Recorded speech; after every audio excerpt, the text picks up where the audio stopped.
Hai sahabat Homers, kembali lagi ke channel Home Narasi. Untuk kisah kali ini, ada sebuah cerita yang berjudul Misteri Hilangnya Janin Pengantin Baru.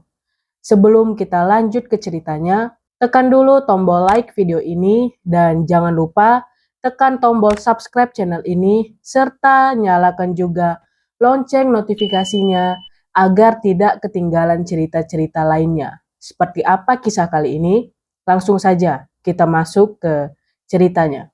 Asih dan suaminya mau tidak mau harus tinggal di rumah ibunya setelah menikah. Hal itu dikarenakan Asih anak terakhir dan harus menemani ibunya. Ayahnya meninggal sejak dia duduk di bangku SMP. Asih sendiri mempunyai 3 orang kakak, semuanya perempuan. Kakak yang pertama bernama Santi, kakak kedua bernama Hana, sedangkan kakak yang ketiga bernama Isna. Ketiga kakaknya sudah berumah tangga dan mempunyai anak. Mereka berpesan agar Asih mau tinggal bersama ibunya setelah menikah. Halimah, ibunya mempunyai warung pecel yang lumayan laris. Bahkan semua anaknya diwarisi warung pecel olehnya. Jadi setiap harinya Asih berjualan pecel di dekat jalan raya menggantikan ibunya. Kakak-kakaknya juga begitu. Mereka mendapat jatah warung sendiri-sendiri di tempat mereka tinggal. Karena suaminya kerja, Asih mengajak tetangganya sekaligus temannya yang bernama Lastri untuk membantu berjualan. Jadi beban jualannya sedikit berkurang. Kehamilan yang dinanti-nantikan pun akhirnya tiba. Setelah 6 bulan mereka menikah, Asih dan suaminya belum ingin menyebar kebahagiaannya terlebih dahulu. Mereka sengaja ingin memberi kejutan pada keluarganya. Asih yang masih belum sepenuhnya percaya mengajak Ardi, suaminya, untuk mengecek kandungannya. Mereka mendatangi bidan terdekat tanpa sepengetahuan ibunya.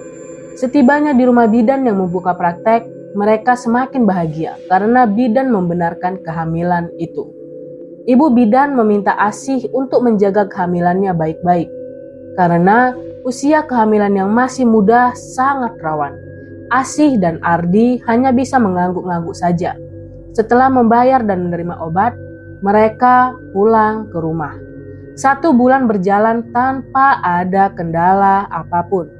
Bulan kedua, mereka mendatangi rumah bidan lagi untuk mengecek kehamilannya. Kali ini, Ardi mengantar istrinya malam hari karena sejak pagi dia bekerja. Kandungannya masih baik, janin yang ada di dalamnya juga berkembang baik. Bidan menjelaskan pada Asih sambil mengumbar senyum kebahagiaan. Syukurlah Bu. Selesai memeriksa, ibu bidan memberikan obat dan vitamin supaya perkembangan janin bagus. Asih dan Ardi berterima kasih lalu membayar biayanya. Setelah itu, mereka pulang. Karena sudah malam, jalanan yang mereka lewati tampak gelap dan sepi. Apalagi tempat tinggal mereka di daerah pedesaan yang harus melewati persawahan dan pohon-pohon besar. Sepanjang perjalanan, mereka tidak terlibat obrolan. Asih memilih sibuk memandangi sekitar. Saat melewati pohon beringin besar, dia melihat nenek-nenek mengenakan kebaya putih dan jari sedang berdiri menatapnya. Wajahnya keriput, namun tatapan matanya begitu tajam. Rambutnya yang hampir semua putih semakin menambah kesan seram. Mendapat tatapan itu, Asih seketika memalingkan wajahnya. Dadanya naik turun dan napasnya memburu tidak beraturan. Siapa nenek-nenek tadi? Kenapa menatapku begitu? Batin Asih sambil terus menyembunyikan wajahnya di punggung suaminya. Dia tidak mau memandangi sekitar lebih dulu karena benar-benar ketakutan. Motor yang suaminya kendarain terus melesat. Angin besar berhembus menerpa mereka. Hawa dingin mulai menggerayangi tubuh. Asih mengencangkan jaketnya yang sedikit terbuka. Dingin yang malam tawarkan benar-benar menggigit sampai ke tulang-tulangnya. Karena merasa sudah jauh dengan pohon beringin tadi, Asih perlahan mulai berani mengangkat wajahnya. Dia kembali memperhatikan sekitar. Saat motor memasuki gapura desanya, Asih kembali melihat nenek itu berdiri persis di depan gapura. Dia seketika menutup matanya lagi. Asih merasa nenek-nenek itu seperti sedang mengikutinya. Padahal jarak antara pohon beringin tadi dengan gapura begitu jauh. Kenapa nenek-nenek tadi bisa secepat itu jalannya? Pikir Asih yang masih dibuat penasaran. Di sisa perjalanan, Asih tidak mau lagi mengangkat wajahnya. Dia memilih sembunyi agar tidak melihat nenek-nenek itu lagi. Setibanya di rumah, Asih langsung duduk di ruang tengah. Dia terus terbayang-bayang dengan nenek-nenek tadi. Kedatangan nenek-nenek tadi seolah memberi pertanda. Namun, dia sendiri tidak mengetahuinya. Apa Mas tadi melihat ada nenek-nenek di pinggir jalan? Setelah sedikit tenang dan adanya keberanian, Asih menanyakan apa yang dia lihat pada suaminya. Nenek-nenek, di mana memangnya sih? Dari tadi tidak ada orang sama sekali di pinggir jalan.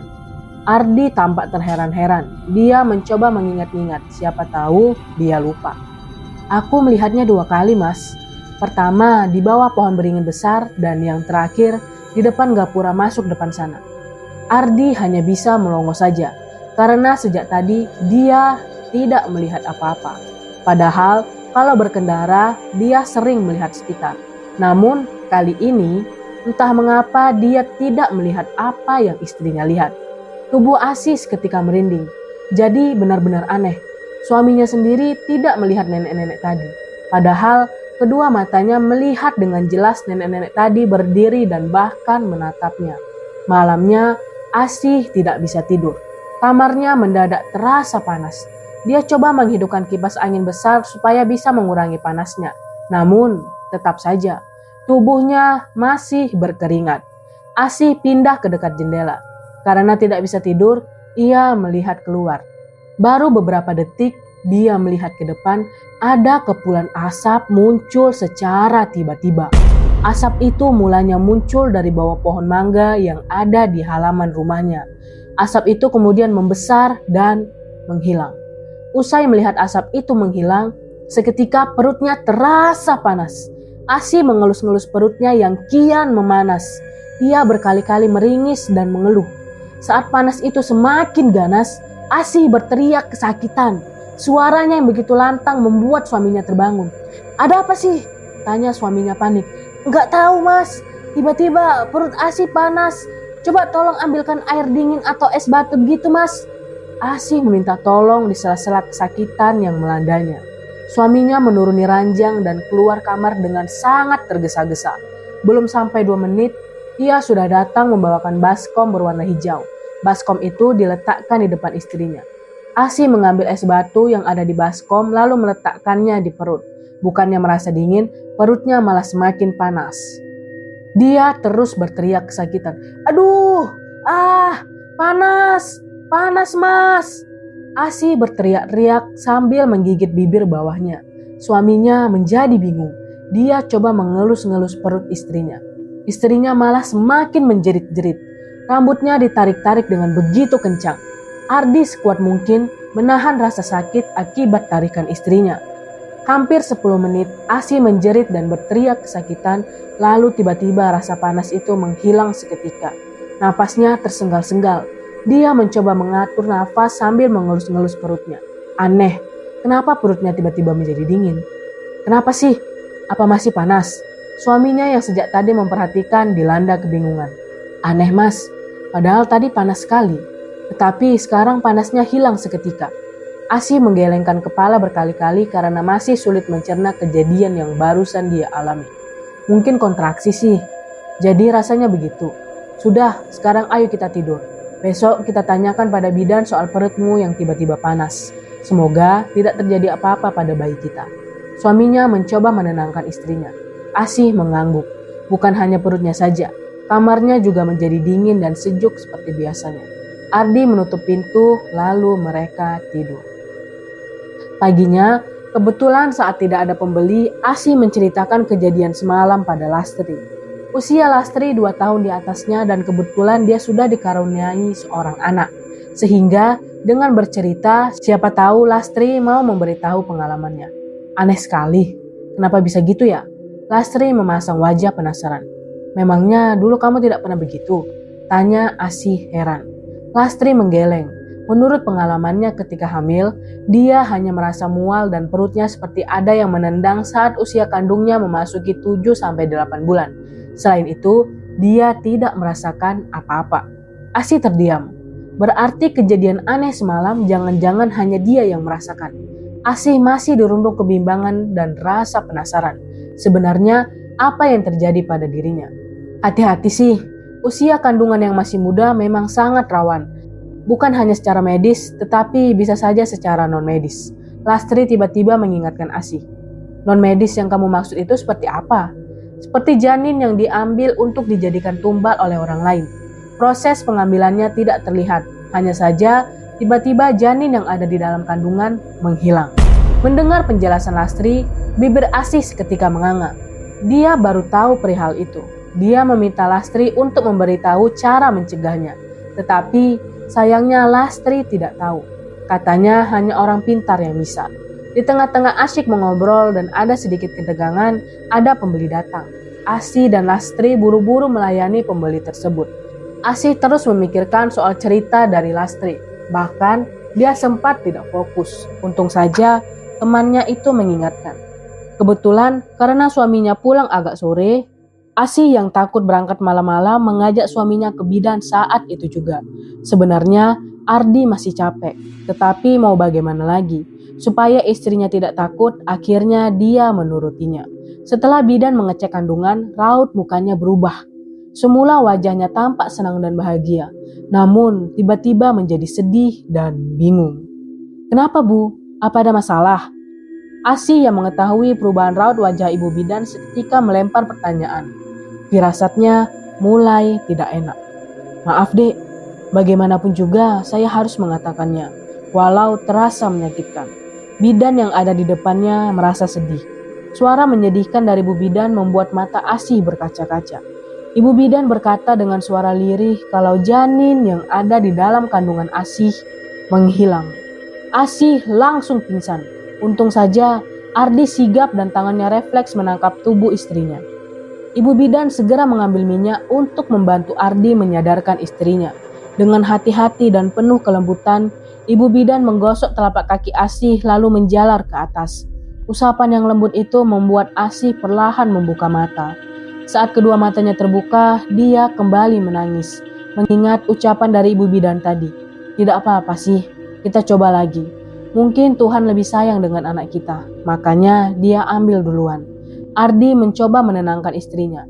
Asih mengangguk, matanya masih mengeluarkan air. Ibu bidan ikut menenangkan dengan mengusap-usap pundak Asih. Kesedihan yang hinggap di benaknya perlahan mulai menghilang. Ketika keadaan semakin tenang, Asih dan Ardi pamit pulang.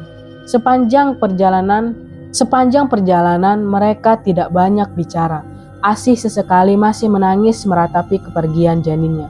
Besoknya, saat Asih mempersiapkan peralatan warung, ibunya datang. Dia memberi kabar kalau 3 hari lagi rumahnya kedapatan arisan keluarga. Mulai dari keluarga Pak D sampai Pak Li-nya datang semua. Kapan kamu hamil? Tiba-tiba saja ibunya menanyakan hal itu. Asih yang sejak kemarin berusaha melupakan soal janin itu mendadak teringat lagi. Pertanyaan dari ibunya seolah menyajikan kesedihan yang begitu menyayat hatinya. Sedang diusahakan Bu. Asih sekuat mungkin menahan air matanya agar tidak mengalir. Keluarga kita tidak ada riwayat mandul. Jangan membuat keluarga kita malu sih. Kakak-kakakmu semuanya sudah mempunyai anak. Ibunya mendengus lalu pergi meninggalkan Asih. Terlihat kekecewaannya terukir di raut wajah ibunya. Air mata Asih perlahan mengalir. Hatinya seperti dipelintir berkali-kali. Sesekali dia seka air matanya yang terus keluar tanpa bisa ia kendalikan. Begini rasanya menjadi seorang perempuan yang belum bisa mempunyai momongan. Batin Asih nelangsa. 1 hari sebelum acara, kakak-kakaknya datang. Mereka datang dengan suami dan anaknya. Rumah Asih yang semula sepi mendadak ramai. Anak-anak pada berlarian dan bermain sambil berteriak-riak. Asih dan kakak-kakaknya memasak di dapur. Saat sedang mengiris lombok, Isna mendekatinya. Sudah 6 bulan, kamu juga belum hamil sih?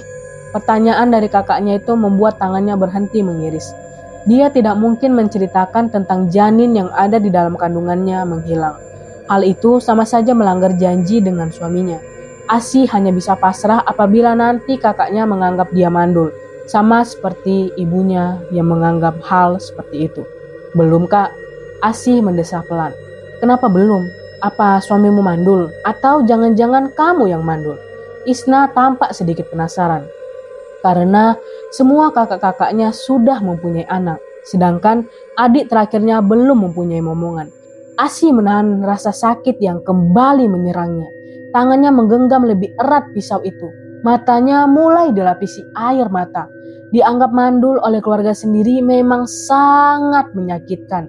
Saat Isna menanyakan hal itu tadi, sebenarnya dia berharap kakak-kakaknya yang lain membantunya. Tetapi ternyata semua sama. Entah kenapa, dia merasa asing dengan kakaknya sendiri. Mereka tampak sudah berubah, tidak seperti dulu yang penuh perhatian. Sepanjang malam itu, saat berkumpul dengan keluarga, Asih tidak banyak bicara.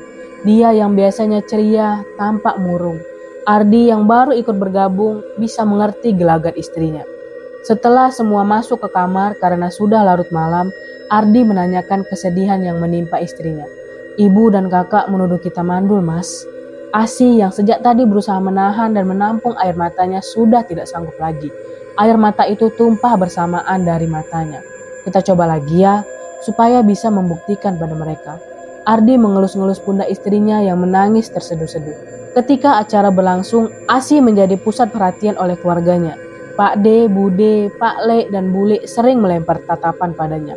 Asih, kenapa kamu belum juga dikaruniai anak? Bude yang sudah tidak sabaran melempar pertanyaan itu. Sontak, ruangan itu menjadi hening dan orang-orang memandangi Asih. Asih menjadi kikuk karena keadaan ini. Dia melirik ibunya. Tergambar jelas raut wajah kecewa di sana. Asih menghela nafas lalu menjawab, "Belum, Bude. Jangan lama-lama. Coba kamu lihat keluarga kita. Semuanya sudah mempunyai momongan. Apa kamu tidak tertarik?" Tanya Bude lagi sambil menunjuk kakak dan adik sepupunya yang sudah mempunyai momongan. Asih hanya bisa mengangguk. Di dalam hatinya seperti ada batu besar yang menimbunnya, sehingga dadanya terasa kian menyempit. Apa rahimmu bermasalah? Kalau iya, Bule ada kenalan dokter spesialis kandungan. Bulenya menyahut. Asih menggeleng. Dia mengatakan kalau rahimnya sehat. Pertanyaan bertubi-tubi itu menjadi pupuk rasa sedih di hatinya. Sehingga kesedihan benar-benar tumbuh subur di dalam hatinya. Rasanya dia ingin mengatakan kalau dia hamil seminggu lalu dan janinnya hilang begitu saja. Selesai acara, Asih yang sudah tidak bisa menahan kesedihannya meluapkannya di kamar. Dia meminta suaminya untuk menghamilinya lagi. Dia sudah tidak kuat dengan keadaan ini. Apalagi saat mencuci piring tadi, ibunya meminta agar Asih jangan membuat malu. Dia harus secepat mungkin punya momongan. Usai menjalani program selama 3 hari, Asih akhirnya hamil lagi. Kali ini dia benar-benar menjaga janinnya. Dia tidak mau keluar malam hari. Sebisa mungkin dia harus berada di rumah saat azan maghrib berkumandang. 1 bulan berjalan begitu cepat. Kehamilannya masih terdeteksi. Dia masih sangat berhati-hati. Apalagi saat malam-malam tertentu. Dia tidak akan berada di teras rumah sekalipun.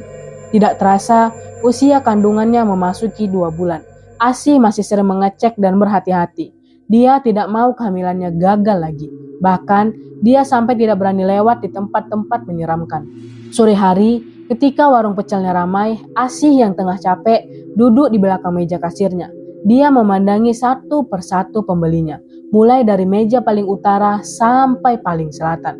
Sontak matanya membelalak saat melihat perempuan memakai baju putih duduk sendirian di meja belakang paling pojok. Wajah perempuan itu tertutup rambutnya. Seluruh tubuhnya menegang saat melihat kulit tangan perempuan itu. Warna kulitnya putih pucat. Asih seketika memalingkan wajahnya. Beberapa menit kemudian, dia kembali melihat meja belakang paling pojok. Tetapi perempuan itu sudah tidak ada. Asih menjadi cemas. Kedatangan perempuan itu membuat firasatnya tidak enak. Kejadian tadi membuat Asih tergesa-gesa menutup warungnya selepas maghrib. Setibanya di rumah, ibunya memberi kabar kalau Isna buka cabang warung pecel lagi. Kini kakaknya sudah mempunyai 6 cabang warung pecel.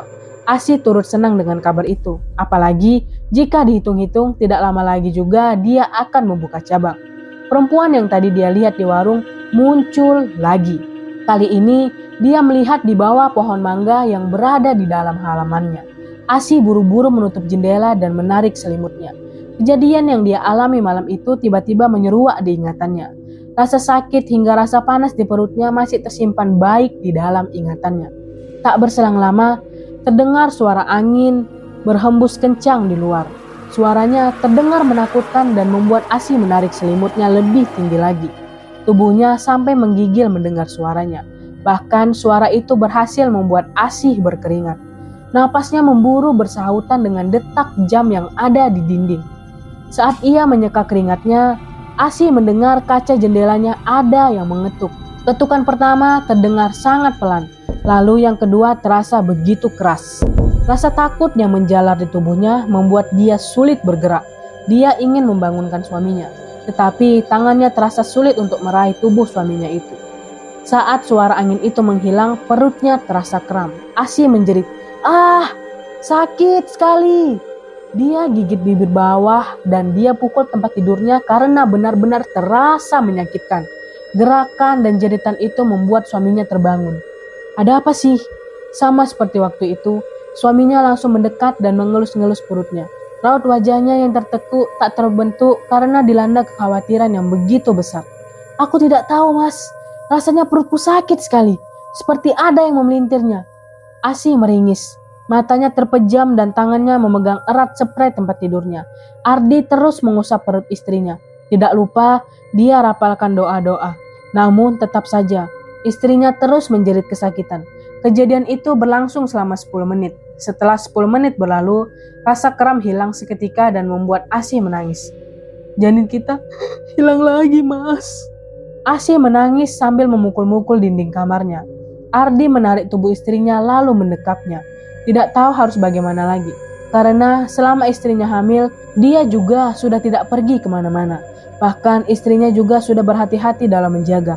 Tetapi entah kenapa, kejadian malam itu kembali terjadi malam ini. Karena kelelahan, mereka akhirnya tertidur dalam keadaan bersedih. Saat berada di warung pecal keesokan harinya, Asih mendengar cerita dari pelanggannya soal janin yang hilang. Dia sedikit menguping dari balik meja kasir. Suara dari pelanggannya terdengar sangat jelas. Dia bercerita kalau janin temannya sering menghilang. Asih terkejut karena kejadiannya sama persis dengan kejadian yang menimpanya semalam. Mungkin jika dia mendengarkan lagi, dia akan mendapat solusi. Pelanggannya itu pun bercerita kalau temannya mendatangi rumah Mbah Gambreng. Dia adalah orang pintar yang bisa menyembuhkan dan menghalau hal-hal semacam itu. Asih menjadi penasaran. Saat pelanggannya membayar, Asih menanyakan alamat rumah Mbah Gambreng. "Mbak mau ke sana?" "Ngapain?" tanya pelanggannya penasaran. Asih tidak mungkin menceritakan hal yang dia alami. Untuk menghalau rasa penasaran pelanggannya, dia hanya beralasan untuk berjaga-jaga saja.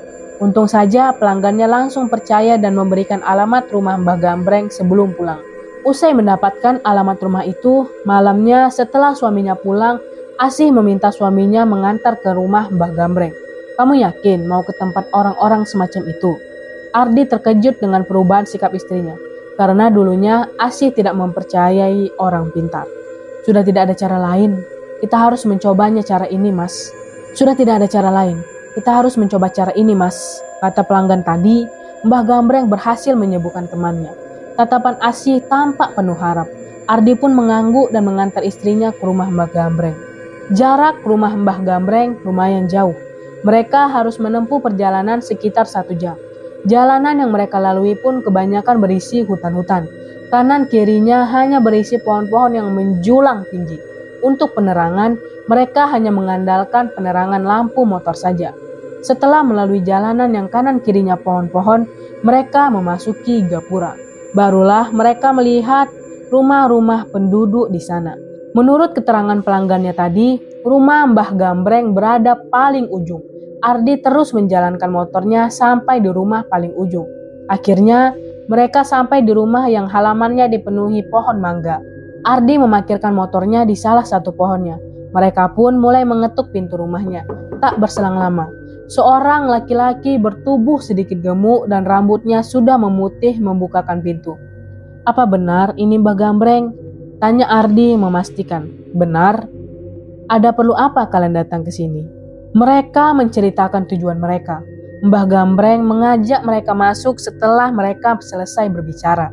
Dia mengajak keduanya ke sebuah ruangan yang di dalamnya banyak peralatan untuk ritual. Mbah Gambreng memulai ritual. Dia memasukkan bunga-bunga ke dalam loyang yang sudah berkarat.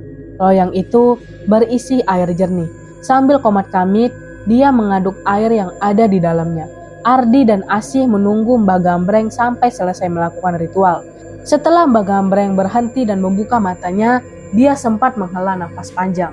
Janinmu dijadikan tumbal oleh seseorang. Mbah Gambreng memberitahu kemana janin-janin yang selama ini menghilang. Asih sontak membelalak. Bibirnya ikut menganga saat mendengar penjelasan barusan. Siapa pelakunya, Mbah? Orang terdekatmu. Tetapi aku belum bisa mengungkapnya. Kekuatannya luar biasa, sehingga sulit untuk ditembus. Mbah Gambreng terlihat seperti sedang memeriksa sesuatu di dalam loyang. Asih kembali mengutarakan kekhawatirannya lagi. Dia khawatir kalau janin selanjutnya juga akan diambil dan dijadikan tumbal oleh orang itu. Namun Mbah Gambreng memintanya untuk tenang. Aku akan melindungi rahimmu. Jadi, janin selanjutnya aku jamin tidak akan bisa diambil lagi. Mbah Gambreng mengambil sesuatu dari bawah meja setelah mengatakan hal itu. Usai mendapatkan buntalan kain kafan, dia memberikan buntalan itu pada Asih sambil berpesan agar Asih meminum ramuan itu setiap malam. Untuk siapa pelakunya, akan aku coba mengungkapnya. Karena aku sendiri jadi penasaran. Silahkan kalian pulang. Seminggu lagi datang ke sini. Dan aku akan beritahu siapa pelakunya. Ardi dan Asih pulang setelah memberi amplop berisi beberapa lembaran uang. Sepanjang perjalanan, mereka bertanya-tanya, siapa orang terdekat yang tega melakukan hal itu? Padahal selama ini mereka tidak pernah membuat masalah dengannya. Keesokan harinya, Asih menceritakan perjalanannya semalam pada Lastri. Lastri menyimak dengan baik-baik. Asih memberitahu padanya kalau pelaku yang mengambil janinnya adalah orang terdekat, namun belum bisa terungkap. Kira-kira siapa ya? Tanya Asih sambil kedua matanya memandangi langit-langit warung. Kalau soal urusan pesugihan, mudah sekali mengetahuinya. Kamu cari saja orang terdekatmu yang paling sukses. Pasti dia pelakunya. Jawaban dari Lastri membuat Asih teringat dengan Isna. Dari sekian orang terdekatnya, hanya kakaknya itu yang paling sukses belakangan ini. Dia sudah membuka cabang warung pecel di mana-mana. Asih pun mulai menaruh rasa curiga pada kakaknya sendiri. Apalagi kemarin perkataan kakaknya kurang berkenan di hatinya. Malamnya, ibunya mendapat kabar kalau Isna kembali membuka cabang warung pecel. Kali ini, Asih merasa marah. Rasa curiganya semakin tumbuh pesat di dalam hatinya. Jangan-jangan Kak Isna yang selama ini menjadikan janinku sebagai tumbal. Batin Asih yang membuatnya semakin menaruh rasa benci pada kakaknya sendiri. Saat berada di kamar, Asih mengungkap kecurigaannya pada Ardi. Sontak saja, Ardi terperangah. Bagaimana bisa istrinya mempunyai pikiran buruk terhadap kakaknya sendiri? Jangan menuduh sembarangan. Isna itu kakakmu. Mana tega dia melakukan hal itu? Ardi masih tidak setuju dengan Asih. Mas, orang yang sudah dibutakan oleh harta akan melakukan segala hal, bahkan terhadap keluarga sendiri. Asih tiba-tiba menjawab dengan nada tinggi. Napasnya tersenggal-senggal karena benar-benar merasa marah. Sebaiknya kita tunggu saja dulu kabar dari Mbah Gambreng. Ardi mencoba menenangkan istrinya. Tidak bisa, Mas. Kita harus ke rumah Kak Isna dan memberitahunya kalau semua yang dia lakukan salah. Asih menggelengkan kepala. Seluruh wajahnya memerah. Kali ini amarahnya benar-benar meledak. Tenang dulu. Kalau dia bukan pelakunya, kita sendiri yang akan malu sih. Ardi berdiri dan mengusap-usap pundak istrinya. Namun, Asih tidak mau memperhatikan perkataan suaminya. Dia tetap nekat ingin mendatangi kakaknya malam itu juga. Mau tidak mau, Ardi yang mengantarnya. Mereka berangkat ke rumah Isna dengan menggunakan bus. Rumahnya yang lumayan jauh memakan waktu lama. Mereka sampai di rumah Isna pagi sekitaran jam 6 pagi.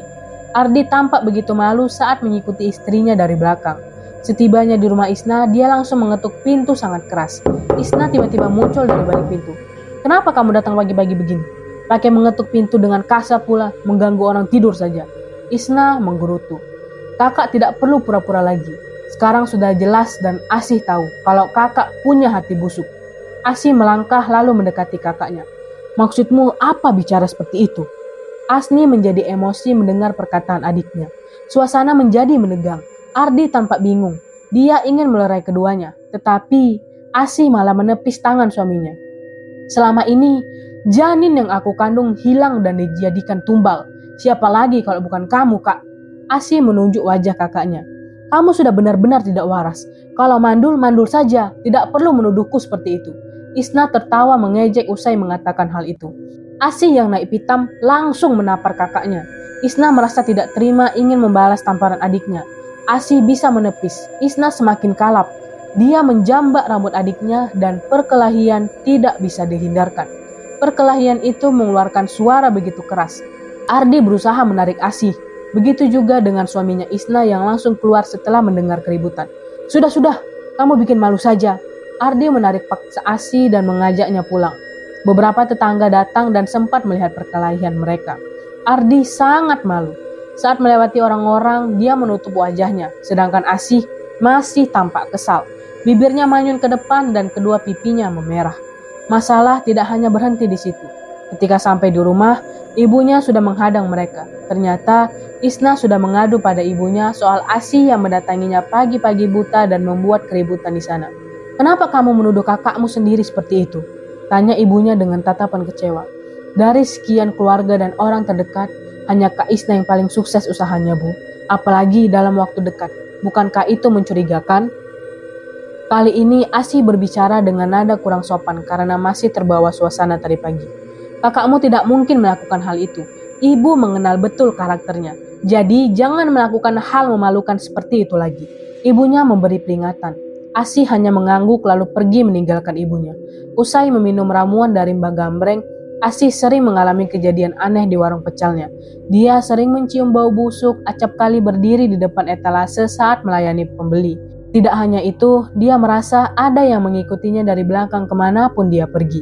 Namun, saat dia melihat ke belakang, dia tidak menemukan siapa-siapa.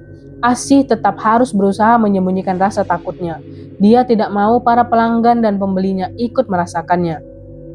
Setelah warung pecel tutup, Lastri tiba-tiba mendatanginya dan ingin keluar kerja. Asih terkejut karena temannya itu keluar secara mendadak. Aku ingin merantau sih. Lastri mengungkap alasannya. Asih pun tidak bisa menghalanginya. Dia pun mengizinkan Lastri keluar. Besoknya, Asih harus mencari karyawan lagi. Kali ini, Bu Sumi yang ikut kerja dengannya. Bu Sumi dulu sempat membantu ibunya. Tetapi karena suaminya ada tugas di luar kota, dia harus ikut. Dan sekarang suaminya sudah pensiun sehingga Bu Sumi kembali ke kampung halamannya. Namun, hal mengerikan terjadi hari ini. Entah kenapa, piring-piring yang dia sajikan kepada pembeli berisi ulat-ulat kecil dan membuat para pembeli marah. Mereka sampai pergi. Ada juga yang menyumpahi warung pecelnya. Asih segera mengecek piring-piring tersebut dan benar saja, piring-piringnya dipenuhi dengan ulat-ulat kecil. Perut Asih langsung menjadi mual melihat ulat itu. Bagaimana bisa ulat-ulat ini muncul? Asih bertanya dengan dirinya sendiri sambil menutupi hidung. Asih mengecek bahan-bahannya, tetapi dia tidak menemukan ulat di sana. Namun, saat piring disajikan pada para pembeli, ulat-ulat itu akan muncul. Ini benar-benar kejadian di luar nalar. Asih menduga pasti ini ulah kakaknya. Dia pikir kakaknya balas dendam karena waktu itu sudah membuatnya malu. Asih segera menelpon kakaknya dan mencacinya. Isna ikutan naik pitam. Mereka bertengkar melalui ponsel. Hari ini, Asih tidak mendapatkan penghasilan sama sekali. Hampir semua pembelinya lari karena ulat-ulat itu. Dia hanya bisa duduk pasrah di bangku, menatap warung pecelnya sepi. Selepas maghrib, Asih menutup warungnya dan pulang. Kenapa murung begitu? Tanya suaminya yang melihat Asih cemberut sejak dia datang. Aneh sekali, Mas. Sejak tadi, piring-piring yang aku sajikan pada para pembeli ada ulat-ulat putih kecil. Padahal waktu aku cek di etalase, tidak ada ulat-ulat sama sekali. Gerutu Asih. Kok bisa gitu ya? Ini pasti ulah Kak Isna yang tidak terima waktu itu. Asih kembali berapi-api. Ardi berusaha menenangi istrinya. Dia tidak mau istrinya bertingkah bodoh lagi. Ardi tiba-tiba ingin mengingat sesuatu. Setelah dia ingat, ternyata hari ini tepat 1 minggu setelah mendatangi rumah Mbah Gambreng. Kita ke sana, menanyakan soal warungmu tadi dan juga menanyakan siapa pelakunya, biar semuanya jelas. Ardi mengajak istrinya ke rumah Mbah Gambreng. Asih kegirangan, dia pun menyetujui ajakan suaminya. Mereka akhirnya berangkat malam itu juga. Sepanjang perjalanan, Asih sudah berencana akan memarahi kakaknya jika terbukti dialah pelakunya. Bahkan, dia sampai berniat untuk memutuskan persaudaraan dengan kakaknya sendiri. Setibanya di sana, Mbah Gambreng langsung mengajak mereka masuk ke ruangan ritual. Di sana, tanpa basa-basi, dia langsung memulai ritualnya. Aku sudah berhasil mengungkap siapa pelakunya, dan aku juga sudah bisa mengalahkannya. Mbah Gambreng tersenyum. Siapa pelakunya, Mbah? Karyawan warungmu dulu, ujar Mbah Gambreng yang membuat Asih membuka mata lebar-lebar. Bibir atasnya terangkat sangat tinggi. Asih tidak sanggup berkata apa-apa lagi. Jadi selama ini dia sudah berprasangka buruk dengan kakaknya sendiri. Dia malu, bahkan malu dengan suaminya. Andai kemarin-marin dia mau mendengar ucapan suaminya, mungkin dia tidak akan malu sebesar ini. Aku akan membuatnya menyesal dan tidak mengulangi lagi perbuatannya. Selain mengambil janinmu, baru-baru ini dia juga mengirim sesuatu agar warungmu sepi. Mbah Gambreng memberitahu. Asih pun langsung menemukan jawaban soal ulat-ulat kecil tadi. Jadi, ulat-ulat itu ternyata kiriman dari Lastri. Mbah Gambreng juga cerita, Lastri sudah memiliki 2 warung pecel yang sama persis dengan warung Asih. Hanya saja tempatnya berbeda-beda. Selama ini, diam-diam Lastri mencuri resep rahasianya dan menirunya. Asih hanya bisa menggelengkan kepala. Dia tidak menyangka temannya itu tega melakukannya. Padahal selama ini dia sudah membantunya. Apalagi saat itu, Lastri sedang butuh uang. Tetapi apa balasannya? Dia malah menjadikan janin Asih sebagai tumbal pesugihan warungnya. Ketika berada di perjalanan, suaminya mengingatkan lagi akan kesalahannya.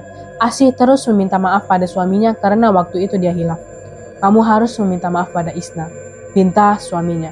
Asih pun menurut saja. Dia sendiri sangat malu dengan kakaknya karena sudah menuduh begitu parah. Besoknya, warung pecel Asih tutup dan Ardi izin cuti. Mereka berangkat ke rumah Isna.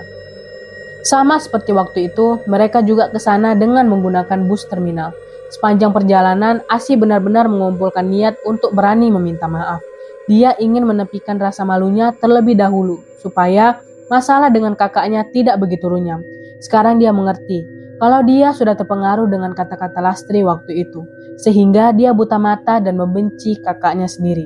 Setibanya di rumah, Asih mengetuk pintu. Kali ini ketukannya begitu pelan. Asih tampak merasa bersalah. Berkali-kali ia berharap agar kakaknya segera keluar. Ketukan kelima, barulah pintu itu terbuka. Isna terkejut dan hendak menutup pintu kembali. Namun Asih mencegahnya. Kak, jangan ditutup dulu pintunya. Asih mau bicara. Asih terus berusaha menahan agar pintunya tidak tertutup. Kalau kamu datang hanya untuk menuduhku lagi, lebih baik kamu pulang. Aku tidak ada waktu untuk berkelahi, bentak Isna. Aku datang ke sini mau minta maaf. Asih berbicara sambil bercucuran air mata. Isna berhenti mendorong pintunya lalu mengajak adiknya masuk. Saat berada di ruang tengah, dia memeluk adiknya. Tangis Asih meledak. Dia menangis sambil berkali-kali meminta maaf pada kakaknya. Dia merasa malu karena selama ini sudah menuduh kakaknya sendiri. Isna menenangkan adiknya. Sebenarnya dia sudah memaafkan adiknya sendiri. Asih pun bercerita soal siapa pelakunya. Jadi selama ini kamu sudah hamil. Dan saat usia kandunganmu 2 bulan, janinmu menghilang. Wah, sialan sekali Lastri itu. Manusia tidak mau diuntung. Padahal kamu sering membantunya. Isna tidak menyangka kalau Lastri pelakunya. Bahkan dia mengutuk perempuan itu sengsara. Bukan hanya itu, Kak. Sekarang warung pecelku tidak seramai dulu. Karena Lastri mengirim sesuatu yang membuat piring-piringku berisi ulat saat aku sajikan ke pembeli. Asih menunduk. Dia merasa benar-benar sedih. Isna meminta Asih tenang. Karena nanti dia akan membantu adiknya mempromosikan lagi warung pecelnya. Asih berterima kasih lalu memeluk kakaknya erat. Seminggu kemudian, warung pecel Asih kembali ramai. Setelah mendapat bantuan dari kakaknya. Bahkan saat ini dia sudah hamil. Dia sudah tidak takut lagi. Di hari yang sama, dia mendengar kabar kalau warung pecel milik Lastri terbakar secara bersamaan. Dia terkejut dan berpikir kalau semua itu karena bantuan dari Mbah Gambreng. Keesokan harinya, ada perempuan buruk rupa mendatangi rumahnya. Wajahnya penuh luka bakar dan ada nanah di bagian wajahnya. Sampai-sampai Asih merinding melihat wajah perempuan itu. Ada yang bisa aku bantu, Mbak? Tanya Asih yang berusaha senormal mungkin. Wajah dari perempuan itu mengeluarkan bau tidak enak, sehingga membuat perutnya terasa mual dan ingin muntah. Asih, ini aku Lastri. Apa kamu tidak mengenaliku?" Lastri tiba-tiba tersungkur di depan Asih. Asih terkejut lalu menghindarinya. "Kenapa kamu datang ke sini lagi?" Asih kali ini lebih tegas dari sebelumnya. "Aku ingin minta maaf atas kesalahanku kemarin sih." Asih tidak mau dan mengusir Lastri. Lastri pun pergi menangis. Tidak terasa, kini Asih sudah dikaruniai seorang anak. Seminggu setelah melahirkan anaknya, Asih mendapat kabar kalau Lastri meninggal. Dia sempat hendak melayat, tetapi suaminya melarang karena takut terjadi apa-apa pada anaknya. Asih menurut dan mereka menjadi keluarga bahagia sekarang. Oke teman-teman, sekian untuk kisah kali ini. Bagaimana menurut kalian tentang kisah ini? Tulis komentar kalian di kolom komentar. Dan buat teman-teman yang baru bergabung, jangan lupa untuk like, komentar, share, serta subscribe channel ini. Dan nantikan kisah-kisah horor berikutnya. Tetap di channel Home Narasi.